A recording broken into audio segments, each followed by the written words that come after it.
Hello guys! Welcome back to my channel.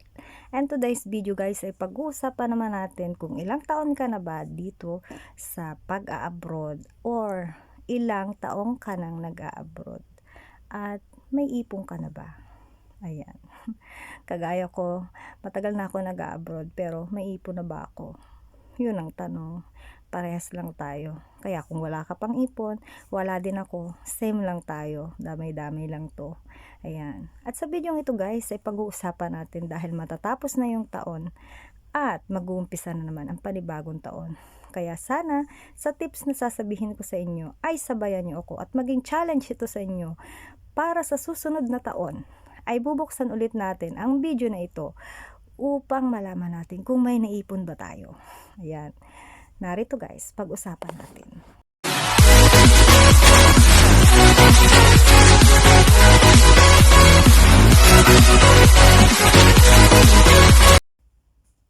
Being an OFW is not easy. Mahirap mag-ipon. Lalo pa kapag marami kang pagkakagastusan. Hindi mo pa nasasahod, iniisip mo na kung saan mo ibabayad. Hindi mo pa nahahawakan. Alam mo na pag naging resibo ito, marami kang babayaran. Kaya iyan ang mga dahilan kung bakit hindi tayo makaipon. Kasi una, kapag hindi pa tayo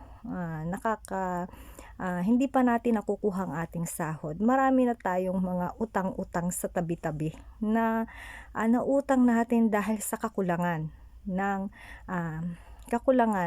ating pera na pinadala. Kumbaga hindi yun sumapat. Bakit hindi sumapat? Dahil ang pinadalhan naman natin, hindi rin nila binudget. Kumbaga hindi nila nilagay sa tamang proseso. Kaya ang nangyari, yung pinadala mo ubos agad.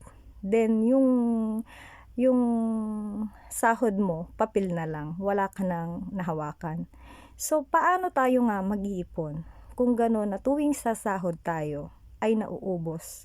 Kung sasahod tayo, hindi pa natin nahawakan. Alam na natin na marami tayong babayaran at kailangan pa nating umutang para ibayad doon sa ating pinagkakautangan.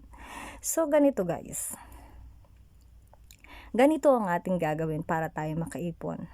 Una, sa iyong sahod guys, kahit mga 10% lang ang kunin mo. Let's say guys, sumahod ka ng minimum na 120 KD. Alam natin na yung 120 KD is 21,000 is pwede mo na ipapadala mo ng lahat. So hindi ka kumuha ng kahit na magkano. Pinadala mong lahat.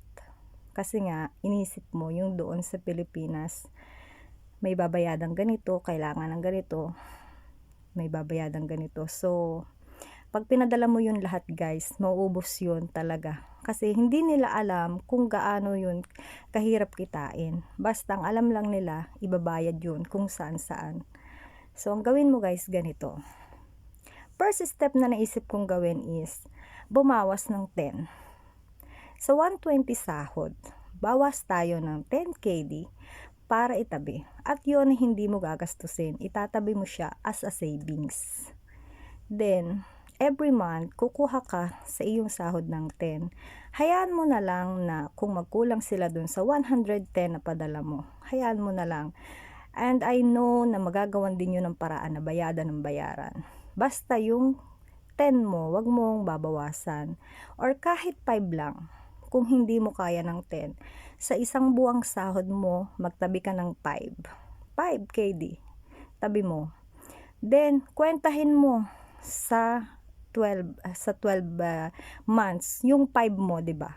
5, 10, 15, 20, 25. Meron kang 50, so meron kang 60.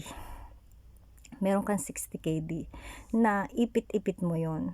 So kung 10 yung tinabi mo, meron kang 120. Yung 120 is nasa 21,000 na. Na kung iisipin mo sa emergency, ikaw din naman yung makikinabang nun eh. Ikaw din naman yung gagamit nun as soon kapag nangailangan ka, 'di ba? So kailangan mo lang talaga, being OFW, kailangan mo lang talaga na magtira. So, challenge to sa'yo guys na magtira ka kahit 5, 10 sa sahod mo. Kasi kung ipapadala mo lahat yan is talagang mauubos. Dahil ako guys, in 15 years, wala talaga akong naipon kasi nga lahat pinapadala ko. Pero nung mga nakaraan nagtitira ako, is meron akong na withdraw nung umuwi ako kasi nga nagse-savings ako. Pwede rin guys na kung ayaw mong hawakan, mag-open account ka ng BPI or BDO.